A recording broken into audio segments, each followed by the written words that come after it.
Dubai luxury real estate market. It's oversupplied, it's overhyped, it shows all the signs of a huge bubble. The media say that, people in the comment section say that, but developers, they're not stopping.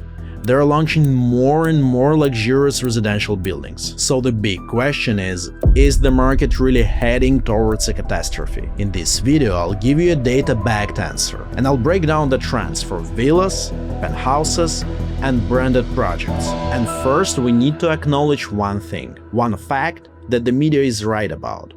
Dubai luxury real estate market has grown huge. It's bigger than New York. It's bigger than London, bigger than Hong Kong, bigger than LA, bigger than Miami, bigger than any other luxurious market around the world. But maybe it has become too big. Maybe it will never be any bigger. So let's figure it out, and let's first define what is the luxurious property. For this, we'll use the threshold of 10 million dirhams. 10 million dirhams is roughly 2.7 million US dollars. This is the market standard. And properties in this segment, they're mainly located in one of 5 areas. These are the key luxurious areas of Dubai: Al Barari, Jumeirah Bay, Palm Jumeirah, Emirates Hills, and Jumeirah Islands. All these 5 areas show the median property price of $3 million or more. The only exception is Palm Jumeirah. There, the median price is around $2 million US dollars based on the transactions that happened over the last 12 months. So all these areas, they showed exceptional price growth. Those who invested there got more than 100% value appreciation over the last 5 years, on average. These numbers, they're not a secret. Everybody knows them. They're known in the industry, and I'm pretty sure that those media agencies that are writing about the correction, they know about them too. But it's not their concern. Their concern is the future growth, because they believe that the market will be oversupplied, meaning the coming supply of luxurious properties will be higher than the demand. So let's figure it out. The demand for luxurious properties in Dubai is mostly coming from millionaires and billionaires moving to the city. And millionaire migration is the main trend driving the demand and driving the prices up. And over the last 12 months, more than 7,000 millionaires moved to Dubai. Dubai right now is the #1 city in terms of the number of millionaires moving here globally. This trend is accelerating. It's not gonna stop, because the fundamentals behind this trend, they will stay the same. First is taxes. There is no personal income tax in Dubai. There is no capital gains tax in Dubai. Compare this to UK, US, or even Singapore. There is also no property tax, which makes owning real estate in Dubai even more attractive. And there is no inheritance tax, so passing your net worth and passing your assets to future generation is tax-free. Dubai holds this status for many years, and overall it's quite a stable place. Low crime rates, no political instability, economically stable, dirham is pegged to US dollars. And given the trends happening in the UK, in Europe, in Australia, Dubai will remain very attractive for wealthy residents from around the globe. But even given the growing demand, for the market prices to grow, the supply must stay limited. So let's take a look at the supply side of things. There are 4,000 residential units in Dubai that can be qualified as luxurious, meaning their value is 10 million dirhams or $2.7 million plus. In total, there are 800,000 residential units in Dubai. So right now, luxurious properties are 0.5% of the whole residential supply in Dubai. Now let's analyze the future supply. In future, Dubai is expecting 400,000 more units. This will bring the total supply to 1.2 million units. And out of all of them, only 6.5 thousand units will be luxurious units. This is future and current supply combined. So what we have now is a strong market with growing demand and limited future supply. And if that makes you interested in investing in luxurious properties in Dubai, or if you want to acquire one for your personal use, then you have a choice between villas, penthouses, and branded apartments. I'll walk you through all 3 segments next, but you also need to make one more choice, the right area, and then another choice, the right project. And for that, my team created a special report which contains all the information about the best luxurious areas and the best luxurious projects available in Dubai right now. If interested, you can get it for free. Scan the QR code or click the link below and someone from my team will send it to you. And now let's discuss villas. Villas is a dominating type of real estate in luxurious and ultra-luxurious segment. Roughly 2/3 of the properties in this segment are villas. But this is about to change, because if you take a look at the future supply, then the picture is different. When all the units that are currently under construction are built, villas will comprise 50% of the supply, so their share will drop. And the villas historically has been growing much faster than apartments. An average apartment since 2022 has increased in value by 30%. Villas has shown a 64% growth over the same period of time, and that's the recent growth. If we take a look at the longer period, since 2015, over the last 10 years, the average villa grew by 118%. And if you were lucky enough to invest in Jumeirah Gulf Estates, then your property appreciated in value by 200%. And all of that happened during the market volatility. So all of that growth has happened because villas are super demanded. Property Finder, which is the largest real estate marketplace in Dubai, they shared the statistics. According to their data, 40% of all the property searches on their platform is dedicated to villas. At the same time, the supply of villas, not just luxurious villas, any villas, is super limited. In 2021, the total number of new villas announced and sold in Dubai was 10,000, and that was 30% of the supply. 30% villas, 70% apartments. In 2023, their share dropped to 21%, but in 2025, it's 16%. So out of all units sold in Dubai in 2025, only 16% are villas. But that's not all. Maybe what's even more important is that most of the villas will never hit the market. 2/3 of the villas are bought by end users. We know it from our personal experience, and we know it from data. For example, let's take Dubai Hills. There is a villa community here called Sidra. In Sidra 2, the total number of units is 422, meaning 422 units were sold at the off-plan stage, and then they were built and handed over. And during the first year after construction, just 148 villas were rented out or sold, because 2/3 of the villas in this cluster were bought by end users. And not far from Sidra, also in Dubai Hills, there is a residential building with apartments called Mulberry. And in Mulberry, it was the other way around. 65% of the units completed were sold or rented out within the first year. So the supply of villas is limited at the off-plan stage, but when they're handed over, they're even more limited.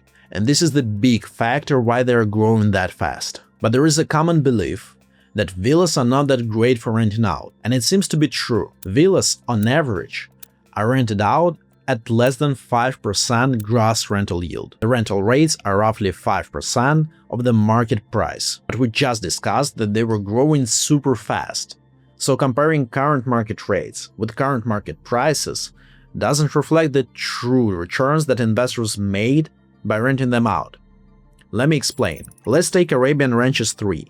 So right now, whatever unit you take, 3-bedroom, 4-bedroom, 5-bedroom, the rent-to-price ratio is around 5.5%. But if you divide current rental rates to original off-plan prices, then the yields are much higher. The rent-to-initial price ratio is 12%, 11.9%, and 8.8% depending on the property size. But not all villa communities are equally great, and for sure not all of them are truly luxurious. So here are quick tips how to choose the right villa community. First, choose communities with limited supply. Oversupply creates too much competition on the resale or rental market, and it also makes the living experience worse, because the area becomes overcrowded. Second, prioritize communities with strong infrastructure. Your target renters and your target buyers are families, and families need schools, malls, hospitals, parks, etc. Number 3, if you can, Choose beachfront locations. The most important factors for high net worth individuals when they're looking for their home are the proximity to parks and green spaces, proximity to a hospital and healthcare centers, beach access, and sea views. Number 4. Look for villas on large plots. Villas with large plots are really scarce in Dubai. All high net worth individuals who are moving from Europe to Dubai know this problem. And right now there are 2 new projects in Dubai with villas with big plots. I'll quickly share some facts, but more information is available in our report. The first one is Oasis by Emaar.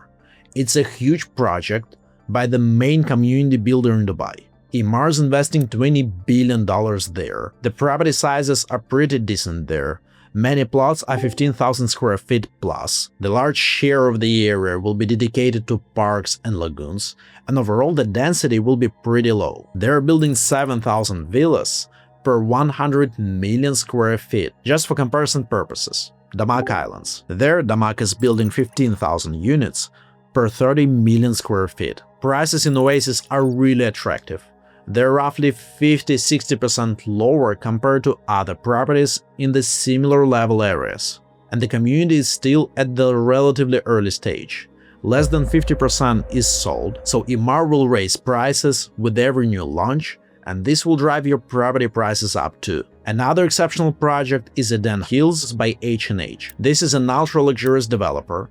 They're delivering some of the best quality on the market, and now they're building villas in Dubai Hills, and they're truly luxurious, standing right next to the golf course. All the finishes, all the materials are the top level, the layouts are really big, so if you're looking for a place to live, this can be a great choice. Now let's talk about penthouses. And first things first, we need to define one, because there are so many apartments in Dubai that are called penthouses, but they are not penthouses at all. So this is basically the best unit in the building.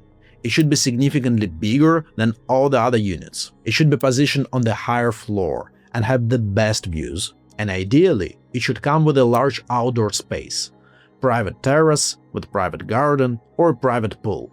So penthouses that qualify, that are true penthouses, they've showed exceptional growth over the last years. Let me give you some quick examples. First, Shoreline on the Palm.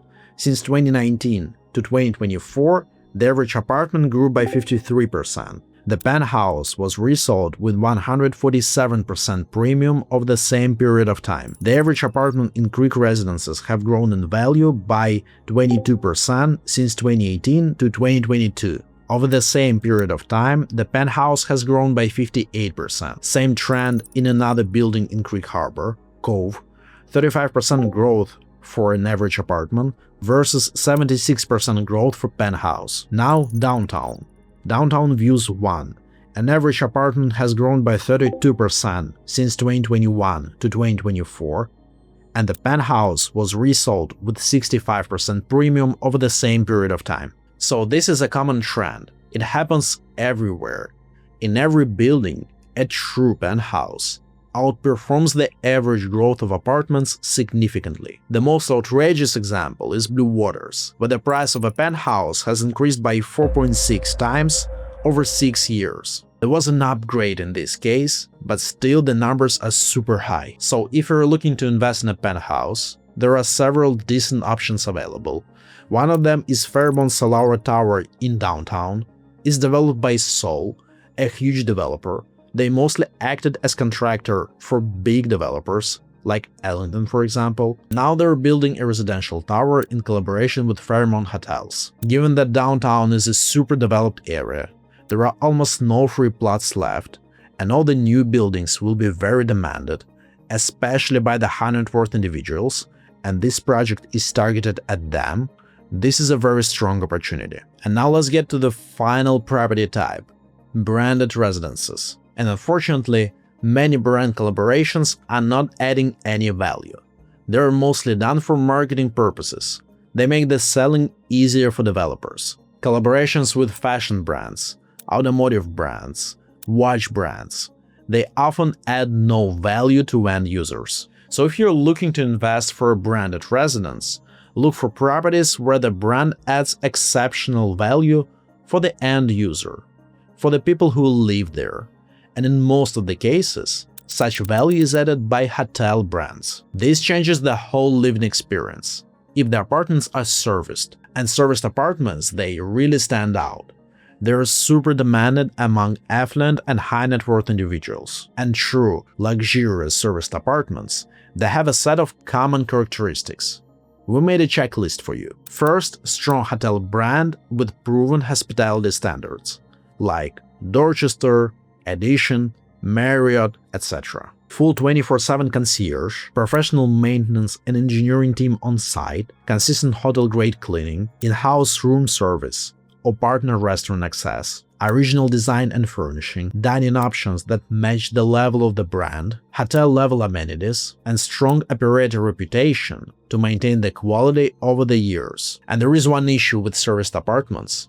It can be considered quite negative, but many developers and agents that prefer not talking about it. Many serviced apartments are not allowed for renting out on short-term rentals, including Airbnb. But despite such restrictions, serviced apartments often deliver stronger yields than non-serviced ones. For example, let's take a look at Palm Jumeirah. An average apartment on Palm Jumeirah delivers 4.5% rent-to-price ratio. Many apartments in Atlantis, The 8, Fairmont, 7 Hotel, and Anantara deliver more than that, but there is one thing missing.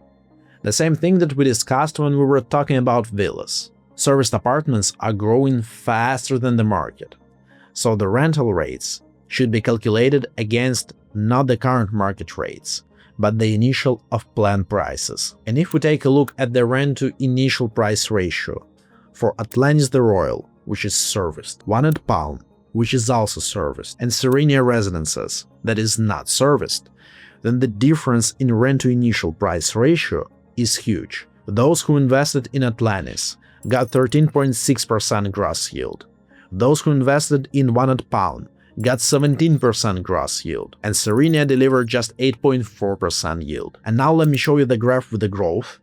Serviced apartments, on average, grow roughly 1.3–1.4 times faster than non-serviced in the same area. The average ready apartment growth on Palm Jumeirah on the secondary market since 2022 to 2025 is 35%. Atlantis, One at Palm, The 8, Fairmont delivered much more than that, and 7 and Anantara were roughly the same. An average apartment has delivered 47% growth over the same period of time. And among all the serviced projects, there is one new one coming up soon, and it's gonna be exceptional. It's gonna be one of the, if not the best investment opportunity in Dubai. It will be a big collaboration with an ultra-luxurious hotel brand, and I can't tell you much because it's not publicly announced yet, but if you're interested, reach out to us directly. We want to keep this opportunity for our clients. But what I can say now is that this will be a super limited offer, just 50 units. Most likely it will be sold out in minutes. It will be on the first beach row, with a private beach on Dubai Islands, with the views of the sea and the golf course. This is gonna be an exceptional project.